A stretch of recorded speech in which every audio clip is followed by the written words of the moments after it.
Houthi विद्रोहियों पर हवाई हमले की सूचना लीक मामले में ट्रंप प्रशासन हरकत में है। खबर आ रही थी कि इस लीक मामले के जिम्मेदार लोगों को राष्ट्रपति ट्रंप अपनी प्रशासन से निकाल सकते हैं। हालांकि ट्रंप ने इस मामले में अपना पक्ष साफ कर दिया है।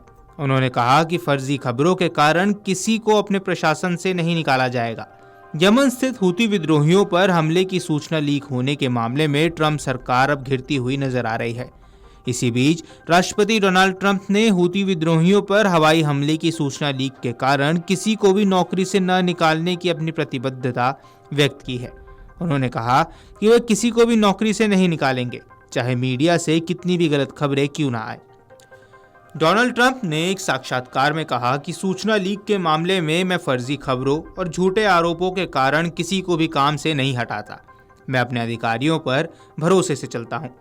उन्होंने ये भी कहा कि वे अपने राष्ट्रीय सुरक्षा सलाहकार माइक वॉल्ट्ज और पेंटागन प्रमुख पीट हेग्सेथ पर पूरा विश्वास करते हैं। साथ ही जब इंटरव्यू के दौरान ट्रंप से पूछा गया कि क्या इस सूचना लीक होने के फलस्वरूप वॉल्ट्ज को हटाने की बातचीत चल रही है, इस पर उन्होंने जवाब दिया कि मैंने ऐसा कभी नहीं सुना और इस तरह का फैसला सिर्फ मैं ही लेता हूं। इसके साथ ही ट्रंप ने यह भी बताया कि पहले उनके राष्ट्रीय सुरक्षा सलाहकार माइक फ्लिन को रूस मामले की जांच के दौरान जल्दी ही हटाया गया था। बता दें कि यमन स्थित हूती विद्रोहियों के ठिकानों पर हमलों के लिए अमेरिकी अधिकारियों ने मैसेजिंग ऐप सिग्नल पर एक ग्रुप बनाया था।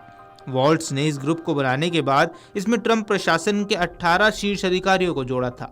इनमें उपराष्ट्रपति जेडी वेंस, विदेश मंत्री मार्को रूबियो, राष्ट्रीय खुफिया निदेशक तुलसी गबार्ड व केंद्रीय खुफिया एजेंसी निदेशक जॉन रेडक्लिफ शामिल थे। इस ग्रुप में द अटलांटिक मैगजीन के संपादक जेफरी गोल्डबर्ग भी जुड़ गए।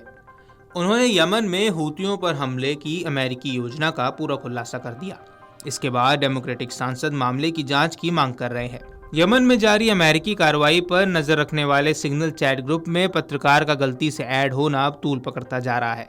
ऐसी खबरें आ रही हैं कि सिग्नल चैट में एक गलती से पत्रकार को शामिल करने की शर्मनाक गलती के बाद डोनाल्ड ट्रंप को एनएसए माइक वॉल्ट्ज को हटाने का सुझाव दिया गया था। हालांकि अमेरिकी राष्ट्रपति ने शनिवार को यह साफ कर दिया कि यमन में हूतियों के खिलाफ हवाई हमले में उनके प्रशासन की योजना के लीक होने पर वे किसी को भी नहीं हटाएंगे। राष्ट्रपति ट्रंप ने कहा कि वे फर्जी खबर और षड्यंत्र की वजह से लोगों को नौकरी से नहीं निकालते। हालांकि व्हाइट हाउस ने इस लीक को स्वीकार किया है, जिसके बाद ट्रंप और व्हाइट हाउस के बयानों में टकराव देखने को मिला है। अब सवाल उठ रहा है कि क्या माइक वॉल्ट्ज को सिर्फ इसी वजह से नहीं हटाया जाएगा कि वे ट्रंप के करीबी हैं। मीडिया रिपोर्ट्स की माने तो ट्रंप ने बताया कि मैं फर्जी खबरों और जासूसी की वजह से लोगों को नौकरी से नहीं निकालता। डोनाल्ड ट्रंप ने यह भी कहा कि अपने राष्ट्रीय सुरक्षा सलाहकार माइक वॉल्ट्ज और पेंटागन चीफ पीट हेग्सेथ पर पूरा भरोसा है। यह पूछे जाने पर कि क्या माइक वॉल्ट्ज को नौकरी से निकालने के बारे में कोई बातचीत हुई थी, डोनाल्ड ट्रंप ने कहा मैंने कभी ऐसा नहीं सुना और यह निर्णय कोई और नहीं बल्कि मैं ही लेता हूं और मैंने ऐसा कभी नहीं सुना।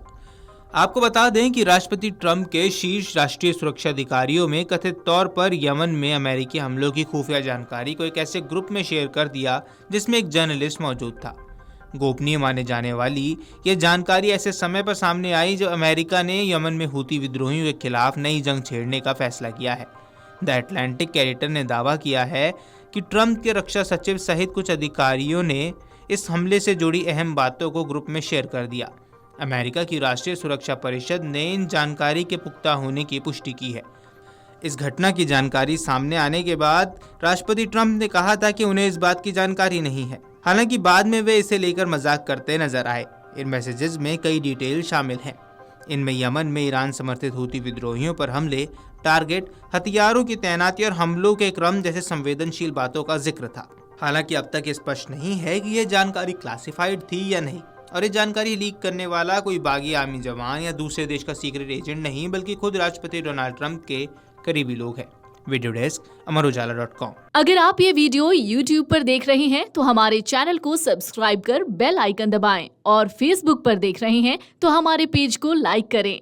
8 मिलियन प्लस सब्सक्राइबर, आपके इस भरोसे के लिए बहुत धन्यवाद।